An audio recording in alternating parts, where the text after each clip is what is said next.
Hello everyone and welcome to Monday. Late night last night. Very, very late. I think it was up until about 6, maybe 6:30. And I totally planned on sleeping a lot today because I feel like lately I haven't been getting enough sleep. And I worry, subconsciously, if nothing else, that, lack of sleep over the course of a few days, I may start to feel ill. And I don't want that, especially when I'm about to go on a trip. So I was like, I'm going to sleep late. I'm going to sleep until like 2 or 3. But that didn't happen. Unfortunately, we ate really, really early last night. We ate a pretty early dinner. So by this morning, I was starving. And it won. And now I'm awake. Now that actually worked out well because one of the things I do every year is I watch WWDC and give my thoughts on it. I had completely forgotten that today was WWDC. So whenever I woke up, I thought about it and I was like, I think today might be WWDC. So I looked it up and I was like, I don't even know what time it starts. Well, it turns out it started in 10 minutes. So right now, it hasn't started yet, but they're doing the thing where they show everyone like coming in for it and stuff. So I guess I'm going to watch WWDC. It's probably better than I'm watching it live, just for the fact that over the last year on any event, whether it was for Apple or Nintendo or whatever, if I didn't watch the event live, things got spoiled for me. I mean, I can't blame anyone for that, but with what I do, and the amount of people that are following me on like Twitter and stuff, people are going to tell me about stuff. They're going to be excited and they want to share it with me. They want my opinion, and they don't know that I haven't already seen it. So I need to watch these events live. I can't watch them like recorded later on down the road because by that time people have already told me everything that's in the event. So at least now I'll have my actual reactions. Although I'm not really sure what they're going to be talking about today. Probably OS 10, 10.11, and iOS 9. Otherwise, I guess we'll find out. So when the conference got started, they did like a little video thing with what's his name, David Legary, the director. It was interesting. It was entertaining. And then Tim Cook got on stage and did some baseball thing. All three of these ecosystems together. I don't know, it was kind of dumb. It was just funny though, because on the list, on the ransom list for what they were asking for the baseball, everyone was asking for Apple products. One guy, Ricky, asked for $5,000 cash or an iPad. And my first thought was, Ricky does not understand how much an iPad costs. The new version of OS 10 is called El Capitan. Is that El Capitan? I want to say Capitan. Okay, that's how I would pronounce it, El Capitan, because it's a particular, mountain peak within Yosemite? Is that? Yes, a vertical rock formation in Yosemite.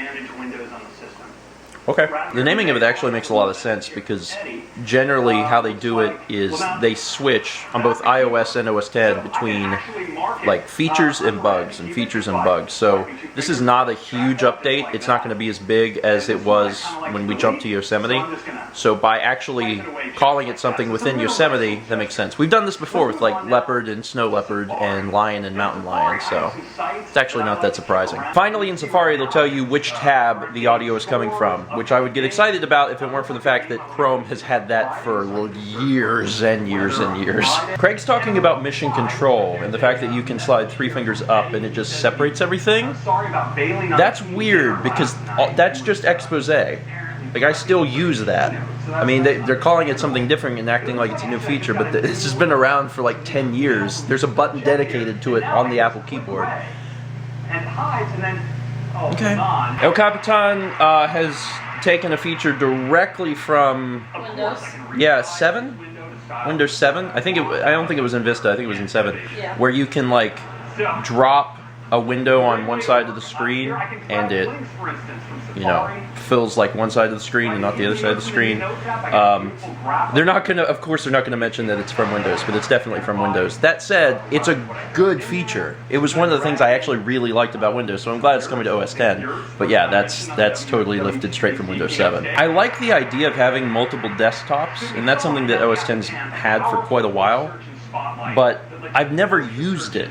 Like, I don't have any practical use for it. I always have so little open. I have like a browser and Final Cut open, and I never have a reason to have multiple desktops. But I don't know. The use of it seems neat. If I had like 500 applications open, I guess.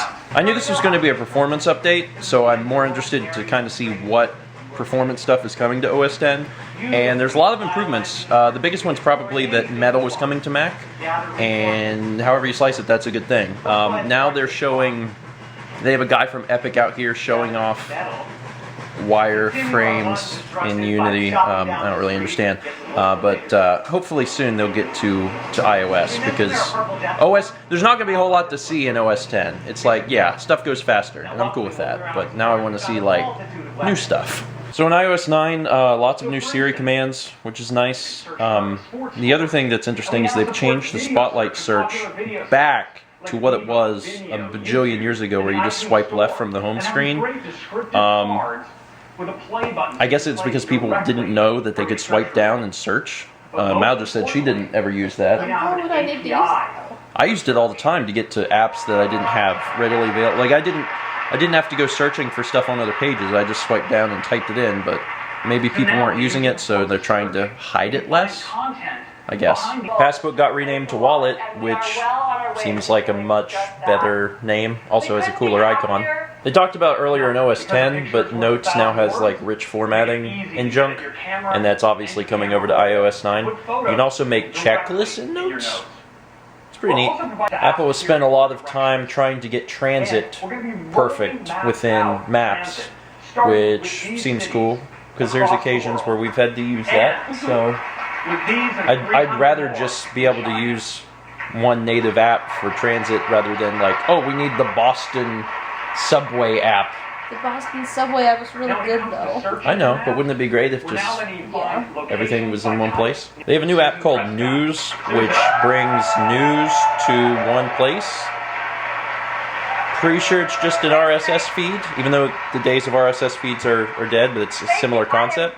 That said, that's cool, because there's a few sites that I look at, and if there was an app that just showed all of the stuff that I was interested in one place, I may use that. Okay, actually, News is really cool. They're showing a demo, and it's really, really well done. It's more than an RSS feed. It also looks like there's some sort of format that you can build for News, so if you want your site to like appear really nice, you can take the extra time to do that, and there's like animations and stuff. It's really cool. This seems nice. I just need Kotaku, Mac Rumors, and Lifehacker to get on board, and I should be pretty set. I really like News. I know I just said that, but like you can even search individual topics and just add them to a list, and then just see those topics, which is great, because that means you don't even have to look at particular websites. You can just be like, I want to read about Nintendo. And then it would just make you a personalized thing that's all related to Nintendo. And as you read certain things, it would suggest more specific things. This is a good idea. I'm glad they're spending so much time talking about it, because when they first said it, I was like, okay. But now that they've been demoing it, it actually looks really cool. I'm actually really excited for this. They just talked about QuickType, which they're basically adding some formatting options right on the keyboard, which makes sense. But the big thing was that you can use two fingers and like move the cursor more easily, which is cool, because it's a pain to move the cursor a lot. I mean, it actually makes a lot more sense. Unfortunately, I think this is just for iPad and not for iPhone, so I don't think I'll ever actually get a chance to use it. But now they're talking multitasking, which everyone was just kind of like, when is it going to happen? It's happening, because of course it is. This is something that's been available on other systems for a long time. Although this, I mean, really, this entire WWDC kind of feels like the borrowing WWDC, because there's a lot of elements on OS X that are borrowing from Windows. There's some stuff on iOS that's borrowing from Android, so it's the borrowing WWDC. Picture-in-picture, which is really awesome. Now if you're watching a video, you can actually make that just stay on top of the screen while you do other stuff, which is really cool. That may be in Android also. There's a lot of stuff being borrowed from other things. But if it is, it doesn't matter. It's a really good idea. So I'm going to be able to get so much done on that iPad that I don't have. They added a low power mode to, I guess, all iOS devices. He used iPhone in the example, but he said a lot of times when you're getting low on battery, you start like going through and turning things off and lowering your display and all this stuff. And he said now there's just going to be a button that when you hit it, stuff just, it keeps your phone alive, but it takes a lot of the necessary things or whatever out of it. It said it can extend battery life for up to like 3 hours from that point, which is pretty friggin' awesome. Swift is open source. The crowd is going nuts. That's the most they've clapped and cheered the entire thing. They spent some time talking about apps, and then they showed, honestly, what I felt has been one of the most successful, one of the best videos that they've ever presented at one of these events, where it just shows apps. They talked to a lot of famous people. They talked to Neil deGrasse Tyson, to J.J. Abrams. It was just really good. I know a lot of times these type of things, people say, well, you're just drinking the Kool-Aid. Possibly, yeah, but it was a really good video. I mean, it was really, really good. I actually got a little misty-eyed at the Ludwig project, which was the idea of trying to bring music to deaf people. It was really good. It was really good. Now they're talking about watches. I still don't see any reason for me to get an Apple Watch, although they are very, very cool. But the updates that they're bringing to the watchOS are really neat. I mean, they really are. It looks like they're actually making some really good progress with it. And it does seem like a cool product, just still don't see a reason for me to own one. If you achieve a fitness goal on your watch, it will give you a little medal that you can spin. And then you can tweet about the medal that you've earned. They're doing one more thing. I think they are unveiling their own subscription service. I think. Maybe. Apple Music in general seems like a really good idea. It seems like they're handling it really well. The pricing is really good. It's $9.99 a month or $14.99 for up to 6 people together. Families, we call it families. But being able to have access to the iTunes library, they're doing the Beats One global radio thing, and then also being able to connect with people. Everything seems really good. Apple Music seems like it'll be very successful. And that wraps up WWDC 2015. They had a musical artist. Sounded a little bit like Michael Jackson. I'm actually mostly excited that I can now talk without the TV in the background, because it's actually very difficult to talk while someone is also talking. As far as how the entire thing went,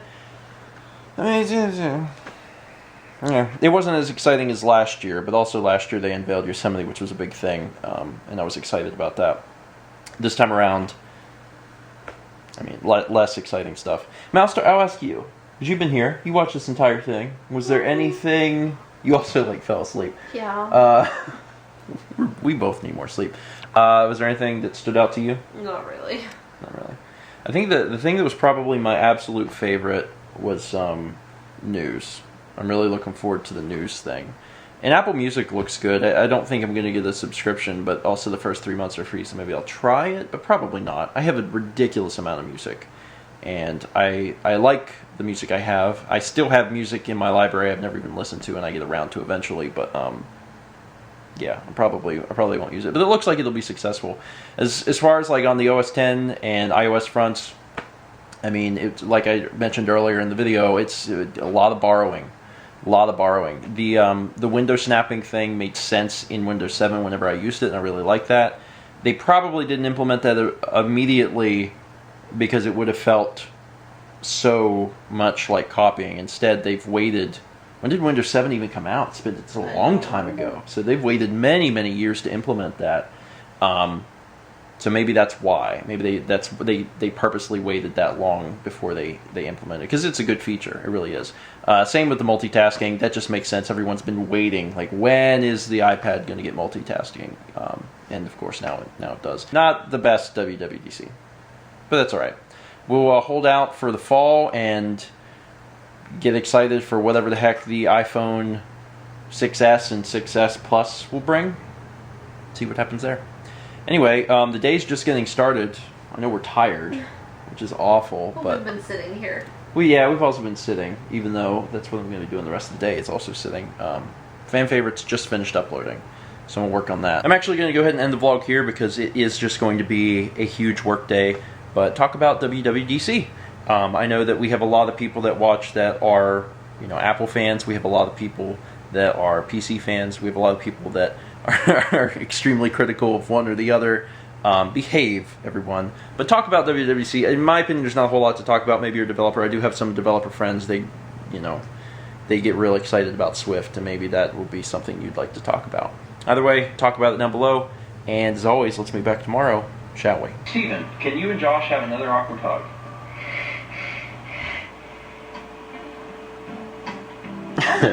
Over here.